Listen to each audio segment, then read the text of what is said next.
Good evening friends, dear students, कैसे हैं आप लोग। कल की लास्ट क्लास में हमने फ्रॉस्ट या पाले के बारे में पढ़ा था, किस तरह से उसको प्रोटेक्शन कर सकते हैं हमारी क्रॉप्स को। नेक्स्ट जो पॉइंट है आपका वो है एटमॉस्फेरिक प्रेशर, वायुमंडलीय दाब। इसका जो मेजर करते हैं वो करते हैं बैरोमीटर से। इसका जो यूनिट है वो है बार, आपको लिख देता हूँ क्लियरली, बार। और जो एटमॉस्फेरिक ह्यूमिडिटी होती है, वायुमंडलीय जो आर्द्रता होती है, प्रेशर अलग होता है, आर्द्रता अलग होती है, इसको मेजर करते हैं हम हाइग्रोमीटर से। तो डायरेक्ट आप यही क्वेश्चन पूछे जाएंगे कि बैरोमीटर क्या है, हाइग्रोमीटर क्या है। क्वेश्चन की सीरीज में नेक्स्ट सीरीज जो होगी उसमें आपको ऐसे क्वेश्चन में आपको दूंगा। फिफ्थ जो पॉइंट है वो है आपका विंड या वायु। आपको पता है किस तरह से फ्लो होती है high atmospheric pressure to low atmospheric pressure की ओर, ठीक है, जिसके थ्रू क्या होते हैं आपके मानसून क्रिएट होते हैं। अगर अपन बात करें कि वायु द्वारा जो पॉलिनेशन की प्रोसेस होती है, परागण की प्रोसेस होती है, वो किन किन क्रॉप्स के अंदर होती है, तो मेज, पर्मलेट, मस्टर्ड, इन क्रॉप्स के अंदर नॉर्मली क्या होता है, एयर पॉलिनेशन होता है।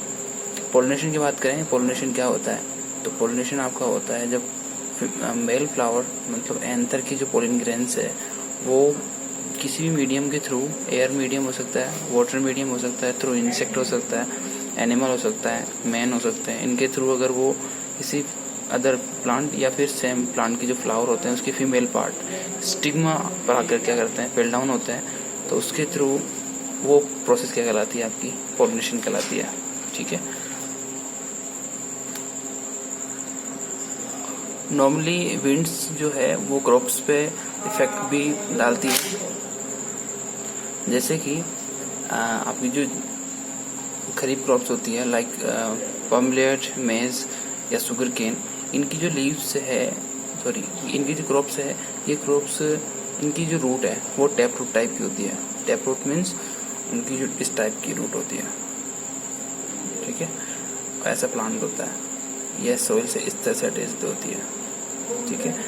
तो जो विंड की स्पीड अगर हाई होती है तो ये क्या होंगे, ये प्लांट्स उस विंड के प्रेशर से क्या होंगे, फेल डाउन हो जाएंगे, ठीक है। तो अगर स्पीड अधिक होती है विंड की तो इनकी फेल डाउन होने की जो लोडिंग, इसको कहते हैं लोडिंग कहते हैं, वो प्रोसेस के थ्रू क्या होंगे, ये फेल डाउन हो जाएंगे, क्रॉप्स क्या हो जाएगी, डैमेज हो जाएगी।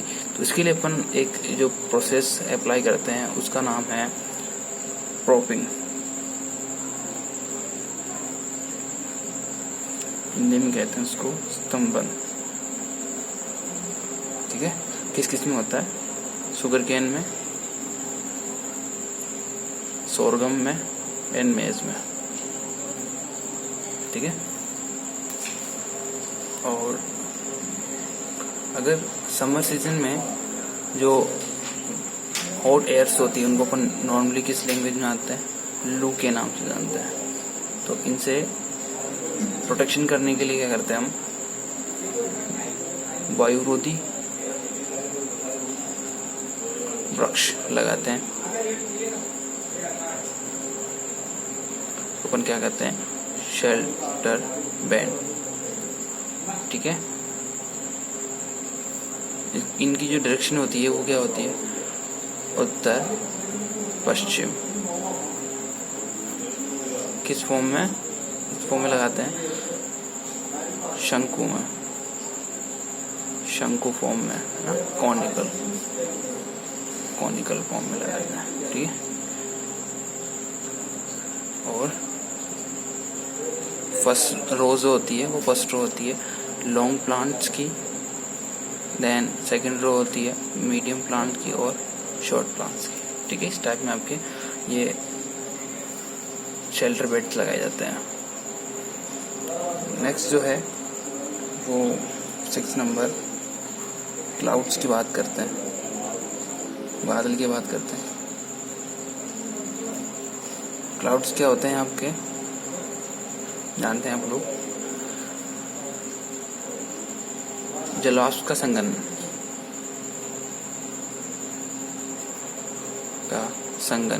क्या कहलाता है, क्लाउड्स कहलाता है, बादल कहलाता है ना। कितने टाइप के होते हैं बादल आपके, 3 टाइप्स के होते हैं, कौन कौन से, फर्स्ट तीतरपंखी, इसको अपन कहते हैं पक्षिमाप, ऐसे को अपन कहते हैं, इनको कहते हैं सीरस, CRRES, सीरस। इनकी क्वालिटीज क्या क्या होती है? ये हाई एल्टीट्यूड होते हैं, मतलब अधिक ऊंचाई पर, ऊंचाई क्या होती है? अधिक होती है, ठीक है। सेकंड थिंग, इनके जो साइज होता है, इनका जो स्ट्रक्चर होता है, शेप होती है, वो बर्ड विंग लाइक होती है, पक्षी के पंख के समान होती है, ठीक है। थर्ड, कलर कैसा होता है इनका? श्वेत या वाइट कलर होता है, ठीक है। और इनसे रेनफॉल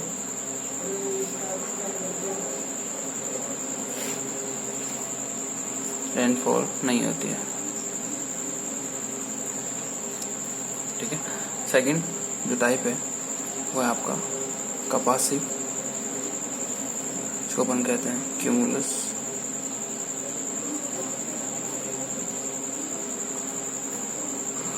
ये इनकी हाइट जो होती है वो होती है मध्यम।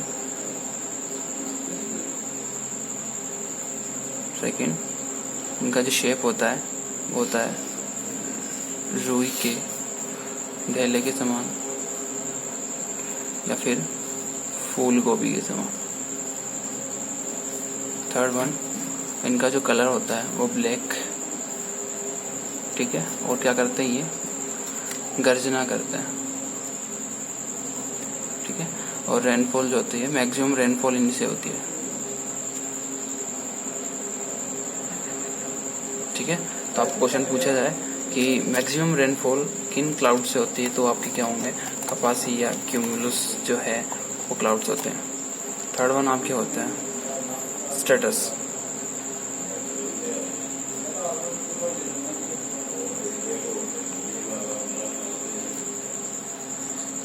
मीन्स स्तरी मेघ, हिंदी में कहते हैं इनको स्तरी मेघ।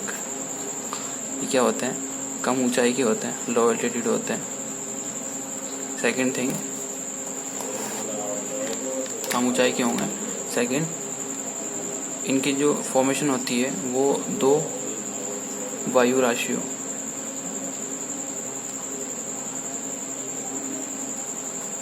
के मिलने से होती है, ठीक है।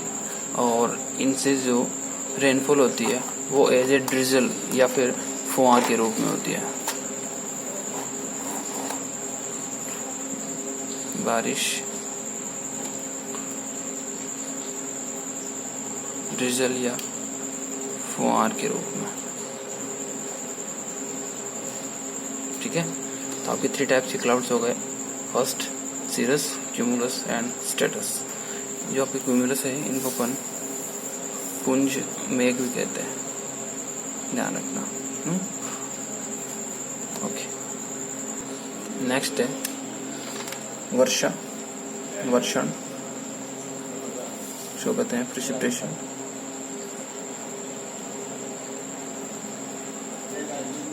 ठीक है, ये मोस्टली आपके 3 टाइप्स की होती है, अति वर्षा, ठीक है, अति वर्षण कहते हैं। सेकंड, अनावर्षण, ठीक है। और एक होता है आपका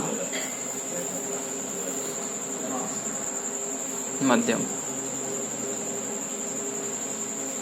या समय वर्षा।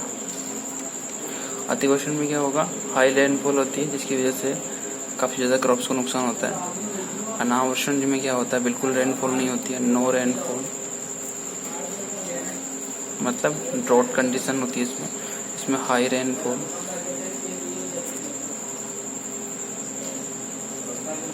ठीक है, और इसमें क्या होती है? No proper timing. ठीक है, फर्स्ट देखते हैं अतिवर्षण। अगर अतिवर्षण होता है तो उससे क्या होता है, हाईली रेनफॉल होती है तो उससे आपकी क्रॉप्स की जो रूट्स होती है वो क्या होती है, डैमेज्ड हो जाती है, ठीक है। और इसके अलावा उसमें रेस्पिरेशन नहीं हो पाता है तो प्लांट्स क्या हो जाएगा, आपका डैमेज हो जाएगा। तो इसके लिए हम क्या करना चाहिए, इनके प्रोटेक्शन के लिए आपको उसके लिए हमें क्या करना है, उसके लिए हमें एक तो ड्रेनेज सिस्टम को अप्लाई करना है, जल निकास को अप्लाई करना है, ठीक है। और हाई वाटर रिक्वायर्ड जो क्रॉप्स होती है उन क्रॉप्स को क्या करना है, ग्रो करना है, just like rice, sugar cane, wheat, ठीक है। सेकेंड,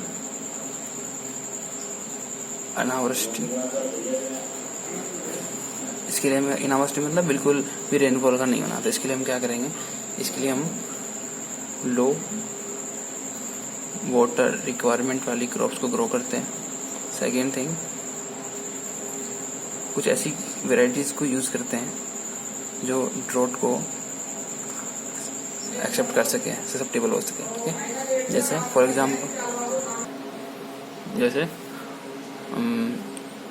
बाजरा जो है उसकी कुछ वेराइटीज है, जैसे RHB राजस्थान हाइब्रिड बाजरा 111, ऐसी वेराइटीज आपको ग्रो करनी है जो कम मिनिमम वाटर में क्या कर सकते हैं, ग्रो कर सकती है। जवार की बात करें तो CSH 1-5। मोट की बात करें, मोट बीन तो फेमस है RMO 40 और 257। तिल की बात करें तो RT 46 और 127, ठीक है। तो ये कुछ वेराइटीज़ है जो आपको ग्रो करनी है और जिनको ग्रो करने से ये मिनिमम वाटर में क्या कर सकती है, अच्छा प्रोडक्शन दे सकती है, ठीक है, लो वाटर रिक्वायरमेंट में। नेक्स्ट है आपकी, ठीक है। तो ये आपकी कंप्लीट होता है कौन कौन से अपने एलिमेंट्स थे जिनके थ्रू हम क्या करते हैं, वेदर और क्लाइमेट्स को मेजर करते हैं, ठीक है। नेक्स्ट जो आपको पॉइंट है वो है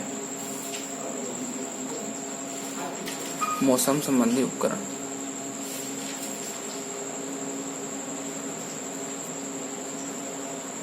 कौन कौन इक्विपमेंट्स है जो आपके मीटियोरोलॉजी के अंदर इंक्लूड किए जाते हैं, है ना। फर्स्ट जैसे हम बात करें थर्मामीटर की, तापमापी की।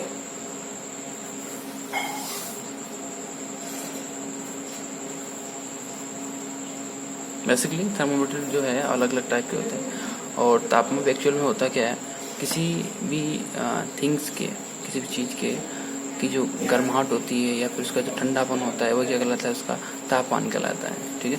तो उसको मेजर करने के लिए जिन इक्विपमेंट्स का यूज़ किया जाता है, इस इक्विपमेंट का यूज़ किया जाता है उसे अपन क्या कहते हैं, थर्मोमीटर कहते हैं, तापमापी कहते हैं। बेसिकली जो एग्रीकल्चर में 2 टाइप्स के थर्मोमीटर यूज़ किए जाते हैं। फर्स्ट मैक्सिमम थर्मोमीटर,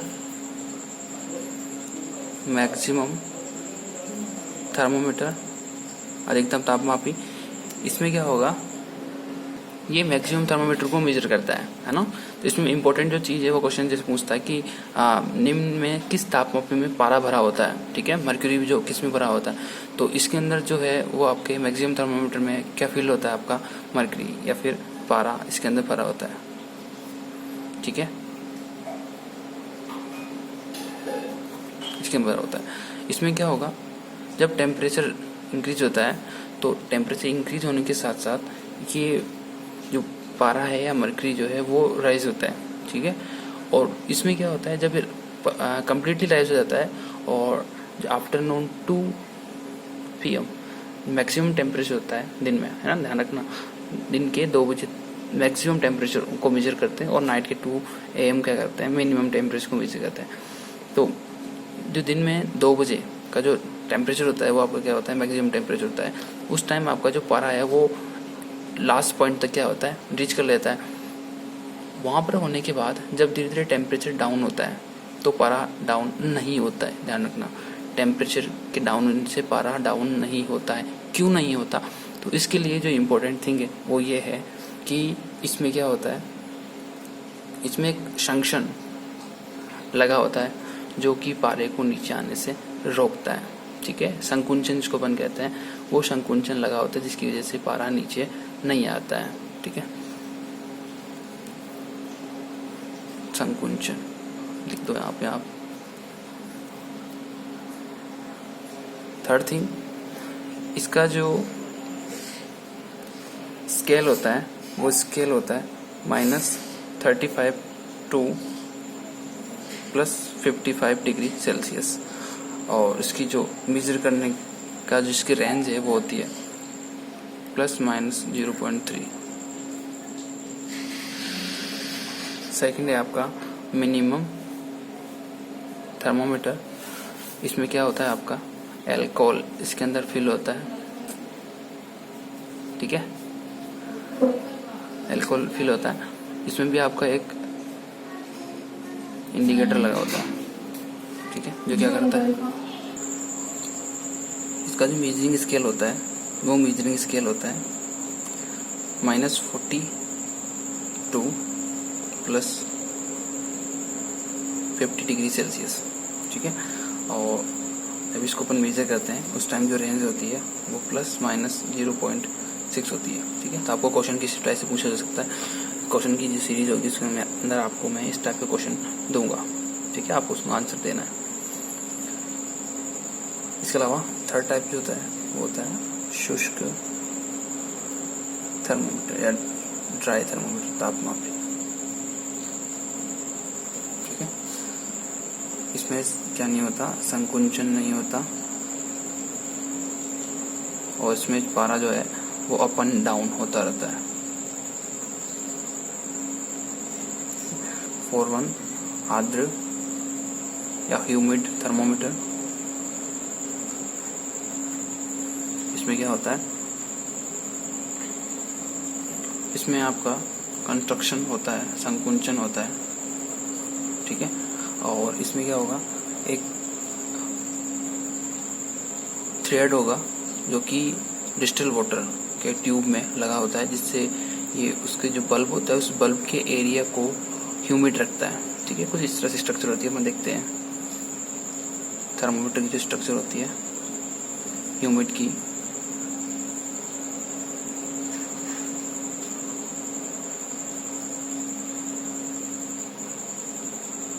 इस टाइप से ये यहाँ पे एक कपड़ा होता है और यहाँ से एक थ्रेड होता है जो कि डिस्टिल वाटर के अंदर डिप रहता है। ठीक है, और इसमें जो ये वाटर अपर साइड की ओर रेज करता है वो होता है कैपिलरीज के कारण, केशिकात। ठीक है, कैपिलरिज्म के कारण क्या होता है, ये वाटर जो है इसके इस बल्ब, ये क्या है आपका बल्ब है, इस बल्ब के नियर बाय क्या करता है, नियर बाय की जो एयर है उसको कॉन्सेंट्रेट करता है, संतृप्त करता है उसको, सैचुरेटेड करता है ना, संतृप्त करता है। जिससे क्या करता है, जब भी आपकी रेनफॉल होती है तो उस टाइम एनवायरनमेंट में क्या होता है, ह्यूमिडिटी अधिक हो जाती है। तो उस ह्यूमिडिटी वाली जो एनवायरनमेंट है उसमें टेम्परेचर को मेजर करने के लिए आपको किस थर्मोमीटर का यूज लेना पड़ता है, तो आपका होता है आर्द्र तापमापी या फिर वेट थर्मोमीटर। ठीक है, समझ गया आप लोग। तो ये क्या करेगा, कंटिन्यूस को ह्यूमिड रखता है, जिससे यहाँ की जो सैचुरेटेड एयर्स होती है उस सैचुरेटेड एयर का अपन क्या कर सकते हैं, मेजर कर सकते हैं। ठीक है, और ये क्या होती है, अनसैचुरेटेड एयर। ठीक है, तो थर्मोमीटर पॉइंट जो है वो यहाँ पे क्लियर होता है। इसके बाद हम देखते हैं कौन कौन से इक्विपमेंट्स है, यंत्र है, इक्विपमेंट्स है जिनका यूज हम क्या करते हैं, किसके अंदर करते हैं, का क्या क्या यूज है। ठीक है, जैसे फर्स्ट जो है एनेमोमीटर।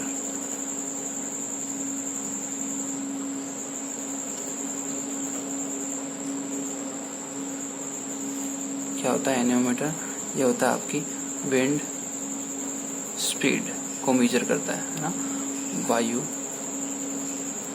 गति। ठीक है। सेकंड,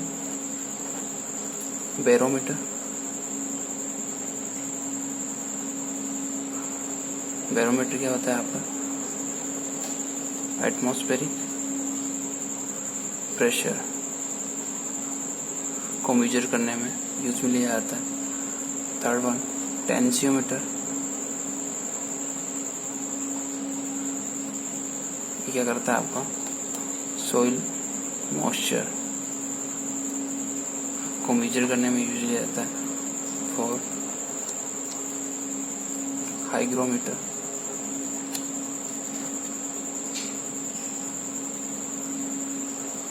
ये क्या करता है आपका?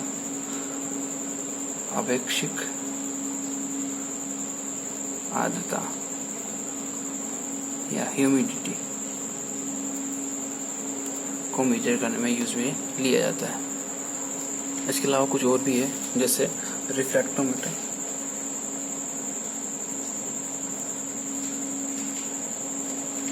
ये रिफ्रैक्टोमीटर यूज लिया जाता है TSS को मेजर करने के लिए, टोटल सोल्यूबल सॉलिड। ठीक है। इनको मेजर कुल लिख देते हैं, टोटल सोल्यूबल सॉलिड। ठीक है। कुल घुलनशील ठोस पदार्थ को मेजर करने के लिए। नेक्स्ट, टेंड्रोमीटर। टेंड्रोमीटर लिया जाता है पी मटर जो होता है उसकी मैच्योरिटी, परिपक्वता को मेजर करने के लिए, मटर की परिपक्वता मेजर करने के लिए। Next, lysimeter.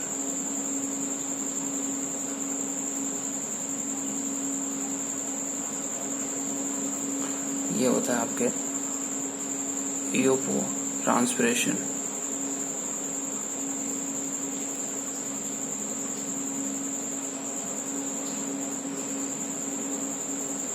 को मेजर करने के लिए। ठीक है। इनके लिए अपन क्या करते हैं? लाइसीमीटर का यूज करते हैं। इसके अलावा लैक्टोमीटर, इसका यूज करते हैं हम दूध का घनत्व ज्ञात करने के लिए।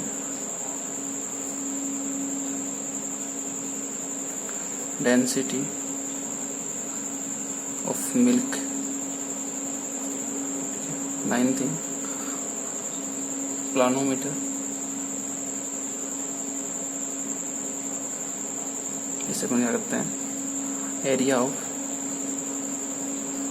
लीव्स। ठीक है।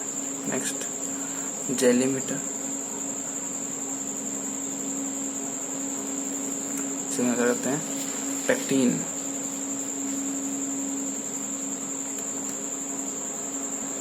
पेक्टिन की मात्रा ज्ञात करने में इसका यूज करते हैं। ठीक है। तो स्टेप से आपका ये जो पॉइंट है कंप्लीट होता है। आपका नेक्स्ट पॉइंट टॉपिक जो होगा वो होगा इरिगेशन। कल इस बारे में चर्चा करेंगे हम। और आपकी डेली जो क्लास होगी वो नाइट टाइम होगी 10 PM। तो आप लोग सभी निर्धारित समय पर आना और क्लास को अटेंड करना। ठीक है। चैनल को लाइक करना, सब्सक्राइब करना। Good night, thank you.